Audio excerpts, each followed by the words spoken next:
सुप्रभात बच्चों, आज मैं आपके समक्ष आपकी पुस्तक वितान का पाठ नंबर 2 लेकर आपके सामने हूँ।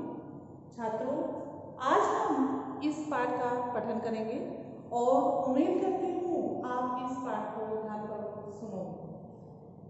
आप पाठ पढ़ने से पहले अपनी पुस्तक और पेंसिल साथ में रखोगे ताकि जो इसमें इम्पोर्टेंस बिंदु हैं उनको आप नोट कर सकें।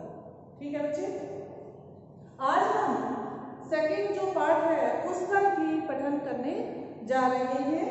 आपको अपनी पुस्तक से पेज नंबर 21 निकाल लीजिए, पेंसिल साथ में रखिए। ये जो हमारी जो पाठ है ये है मराठी जो भाषा है उसके सुविख्यात सुप्रसिद्ध डॉक्टर आनंद यादव का बहुचर्चित उपन्यास है। क्लियर? इस पाठ में उपन्यास के कुछ अंश मात्र ही, कुछ पाठ ही इसमें उद्धृत किए गए हैं। यह उपन्यास साहित्य अकादमी पुरस्कार से भी सम्मानित किया गया है। जो एक किशोर द्वारा जो मैं पढ़ रही हूँ, ये इस पाठ की समरी है। सारांश में मैं इस पाठ को आपको बता रही हूँ, आपको ध्यानपूर्वक इसको सुनना है। ठीक है बच्चे? जो एक किशोर द्वारा, किशोर यंग बच्चा, भोगे हुए गवई क्या होता है? ग्रामीण गांव का जीवन के खुरदरे यथार्थ और आंचलिक परिवेश की जीवन गाथा है। ठीक है बच्चों, ये एक अंचल, एक जो पोर्शन होता है उसकी एक कहानी है, उसका जिसमें वर्णन है। अपने बचपन को याद करते हुए अब इसमें क्या बताया गया है कि अपने जो बचपन में लेकर चला जाता है और उसको याद करते हुए कहता है कि मेरा मन पाठशाला के लिए बेचैन रहता था। जो लेखक है वो स्कूल जाने के लिए बेचैन रहते थे, लेकिन जो उनके घर वाले थे वो उनको स्कूल नहीं भेज रहे थे। क्यों नहीं भेज रहे थे? उनका एक कारण था कि बच्चा घर पर ही रहकर खेती बाड़ी के काम सीख लेगा और घर के जो काम है उसमें हाथ बढ़ाएगा। इस वजह से वो उसको पाठशाला नहीं भेज रहे थे और लेखक पढ़ना चाहता था। ठीक है? बीच में कोई काम न करके खेत का सारा काम मुझसे करवाते थे। देखिए, इसलिए उन्हें मेरा पाठशाला जाना बिल्कुल भी पसंद नहीं था। एक दिन लेखक क्या कहते हैं कि जब 7 कंडे थापने में, कंडे क्या होता है? गोहे, गोबर से जो थापते हैं, जो बनाते हैं, अपनी माँ की सहायता कर रहा था। एक बार की वो कहानी बताते हैं कि मैं अपनी माँ के साथ कंडे थाप रहा था, तो वह अपनी माँ से पाठशाला जाने की जो इच्छा थी वो व्यक्त करता है।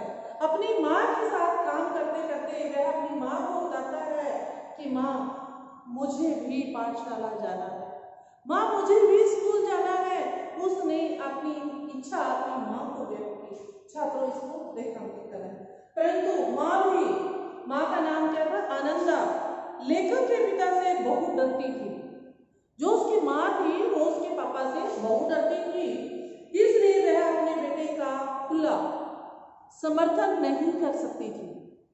लेखक स्वयं अपनी माँ से कहता है कि खेत के लगभग वे सभी काम खत्म हो गए जो मैं कर सकता था। जो मुझे करने होते थे वो सारे काम मैंने खत्म कर दिए हैं, इसलिए तुम मेरे पढ़ने की बात दादाजी मीन्स उनके पापा से, जिसका नाम था राव सरकार से, क्यों नहीं करती? कि मेरे पिताजी से मेरे पढ़ने की बात आप क्यों नहीं करती माँ? मैंने जो मेरे लायक काम थे, जो पिताजी मुझे काम देते हैं, मैं वो सारे काम कर देता हूँ और वो मैंने कर दिए हैं। अब तो मुझे स्कूल जाने दो।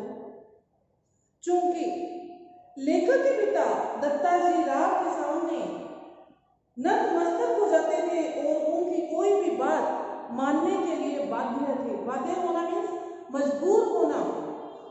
इसलिए लेखक को लगता है कि दत्ताजी राव ही मेरे पाठशाला का रास्ता खोल सकते हैं, कि जो उसने देखा कि जो ये राव है, इनको अगर मैं अपनी बात कहूँगा तो ये मेरे पापा को कहेंगे और मेरे पापा जी मुझे स्कूल जाने के लिए हाँ कर देंगे। तो आप आगे देखिए, रात के समय माँ और बेटा दोनों दत्ताजी राव के घर अपनी फरियाद लेकर जाते हैं। ठीक है, वो क्या करते हैं कि जो दत्ता है उसने, लेखक ने अपनी माँ को कहा कि मैं पढ़ना चाहता हूँ, और उसकी माँ पापा से डरती थी, जैसा कि मैंने अभी बताया आपको। तो वो अब उसके पापा से बात करने में हिचकाती थी, डरती थी।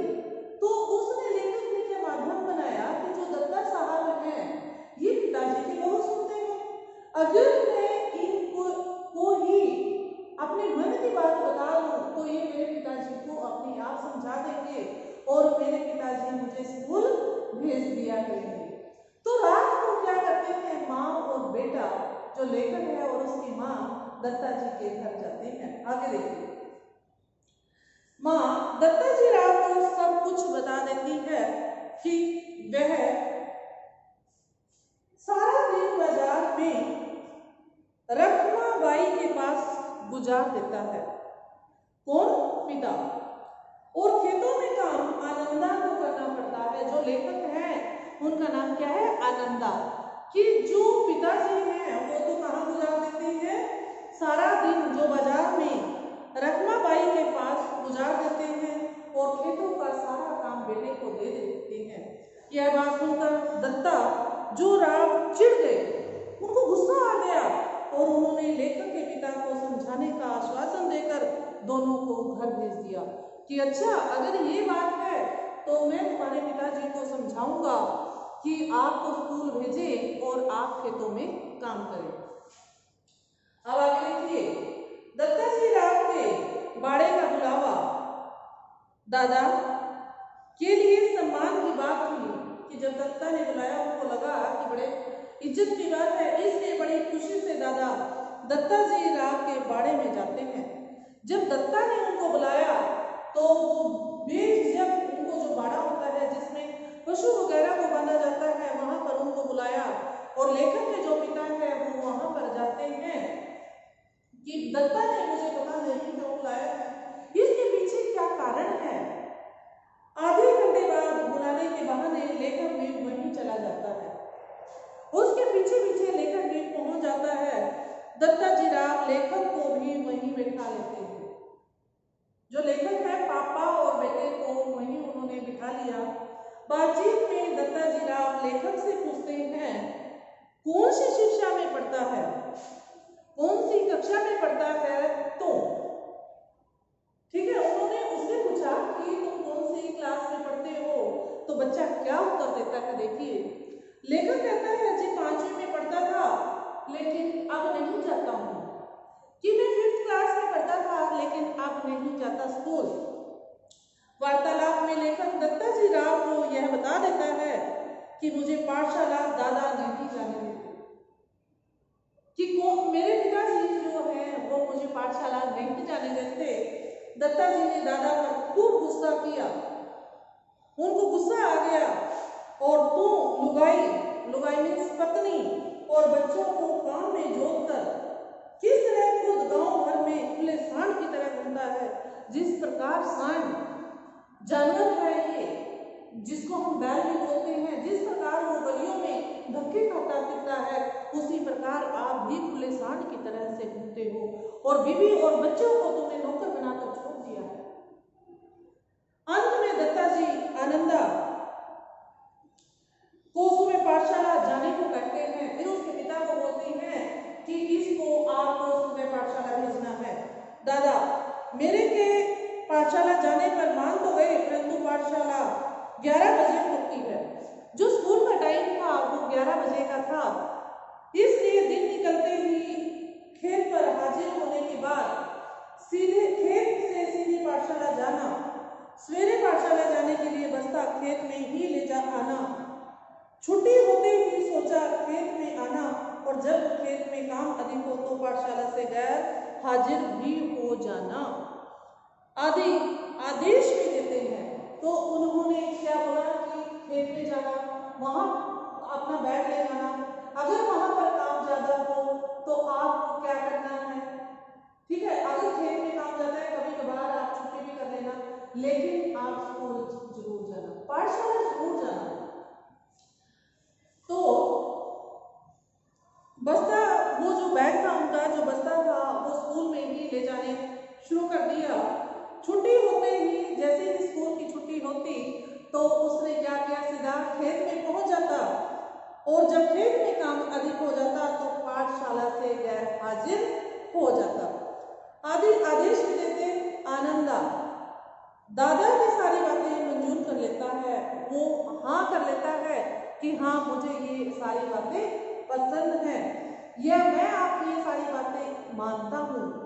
उसका मन आनंद से उमड़ रहा था, परंतु दादा का मन आनंदा को पाठशाला भेजने के लिए अभी भी तैयार नहीं था। वो अपने बेटे को अभी पाठशाला भेजने के लिए तैयार नहीं थे, चाहे दत्ता ने उनको कितना भी समझाया, लेकिन उनके मन में कहीं ना कहीं ये था कि मैं अपने बेटे को पाठशाला नहीं भेजूंगा। वे फिर कहते हैं, हाँ अगर किसी दिन खेत में नहीं आया तो गांव में जहां मिलेगा वहीं कुचलता हूं कि नहीं तुझे, तेरे ऊपर पढ़ने का भूत सवार हुआ है, मुझे मालूम है, मुझे पता है तू पढ़ना चाहता है, मुझे मालूम है बलिस्टर नहीं होने वाला है तू।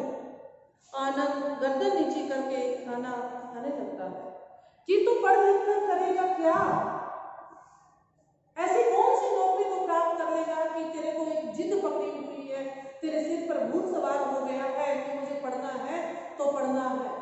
इसके लिए तो इतना काम करेगा कि पहले खेत में जाएगा, खेत का सारा काम करके फिर स्कूल जाएगा, स्कूल से सीधा तो खेत जाएगा और फिर स्कूल का काम करेगा। तो पगला हो गया है, क्यों नहीं समझ पा रहा है कि पढ़ने लिखने से कुछ नहीं होने वाला, होगा तो खेत में जाकर ही। समझे बच्चों? इससे आगे सुनिए क्या उनकी वार्तालाप होती है, पापा और बेटे की कौन सी बातचीत आगे बढ़ती है। अगले दिन, उससे अगले दिन क्या होता है, आनंदा का पाठशाला में जाना फिर शुरू हो गया। सर्दी गर्मी, हवा पानी, भूख प्यास आदि की बिल्कुल भी परवाह नहीं करता था आनंदा। चाहे उसको भूख लगी थी, सर्दी थी, गर्मी थी, सिर्फ एक भूख जुनून था उसके सिर पर कि मुझे स्कूल जाना है और पढ़ना है। खेतों के काम की चक्की में पिसते रहने से इतना काम करवाते हैं उसके पापा कि जो ये भूत है ये इसके सिर से उतर जाए, रहने से अब उसे छुटकारा मिल गया था। खेतों में काम की चक्की की अपेक्षा पाठशाला में मास्टर की छड़ी की मार आनंदा को अच्छी लगती थी। इसमें क्या बताया गया है कि जो टीचर थे, जो अध्यापक थे, जो उसको काम न करने पर मारते थे, तो आनंदा क्या कहता है, मुझे खेतों में काम करने से ज्यादा अच्छी मेरे अध्यापक की मार लगती है, जो मुझे काम न करने पर मारते हैं। मैं उनको बहुत अच्छे से चाहता हूँ। देखिए, वह इस मार को भी मजे से सहन कर रहा था। गर्मी की कड़क दोपहर, किस मौसम का वर्णन है अब यहाँ, गर्मी के मौसम का वर्णन है कि गर्मी की कड़क दोपहर का समय और पाठशाला की छाया में व्यतीत हो गया, गुजर गया। आनंदा कि 5वीं कक्षा में उसके पहचान के 2 ही लड़के थे जिनको वो जानता था। उसकी पहचान के सभी लड़के अगली कक्षा में चले गए थे। वो 6 में हो गए थे, आनंदा 5th में था। अपनी उम्र से कम उम्र के बच्चों के साथ कक्षा में बैठना आनंदा को बुरा लगने लगा, क्योंकि आनंदा क्या था, बड़ी एज का हो चुका था और जो उसके साथी थे वो उससे छोटी उम्र के थे। पुरानी पुस्तकों को वह लेकिन वे अब पुरानी हो चुकी थी। ठीक है, जो बैग कपड़े का बैग होता था, आजकल तो आप लोगों के पास तरह तरह के बैग हैं, लेकिन जो उस समय की बात है, जो आपके दादा भी या परदादा भी या नाना जब पढ़ते थे, उस टाइम जो बैग है वो घर में ही बनाए जाते थे। घर के बैगों में ही, घर के जो थैले होते थे उसमें ही लोग पुस्तकें लेकर जाते थे। आनंदा की कक्षा में एक शरारती लड़का चहलवाण भी था। उस लड़के का नाम चहलवाण था, जो शरारती बच्चा था। ठीक है, वह सदा आनंदा की खिल्ली उड़ाया करता था।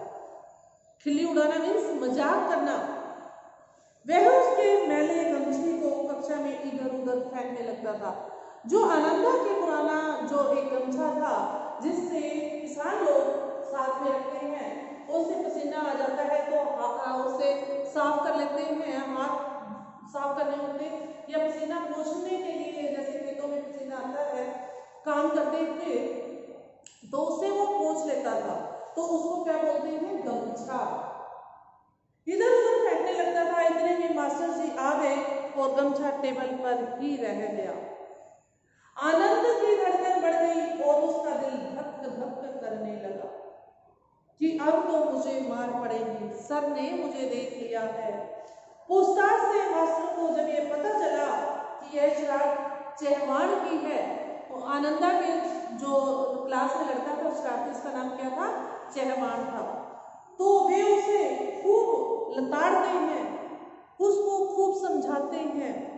लेखक के बारे में पूछने के बाद उन्होंने वामन पंडित की एक कविता पढ़ाई। छुट्टी के बाद भी कई शरारती लड़कों ने उसकी धोती कई बार खींची। वो जो कपड़े पहनता था उसको भी छेड़ने के बहाने कभी उसके कपड़े खींचते थे, कभी उसके धोती खींचते थे, कभी उसका गमछा खींचते थे, कि ताकि जो ये बच्चा है, ये जो आनंद है, ये ना पढ़ पाए, आनंदा। लेकिन इन सभी आपदाओं के बावजूद भी जो आनंदा था, जो लेखक है, उसने स्कूल जाना बंद नहीं किया। इतनी सारी परेशानी झेलने के बावजूद भी वो क्या सोचता है कि नहीं, चाहे अध्यापक की मुझे छड़ी लगे, चाहे बच्चे मुझे कितना तंग करे, लेकिन मैं स्कूल जाना नहीं छोड़ूंगा। ये उसने मन में ठाना हुआ था, एक जुनून उसने अपने दिल में लगा लिया था कि मुझे पढ़ना है तो पढ़ना है और मुझे कुछ कर दिखाना है।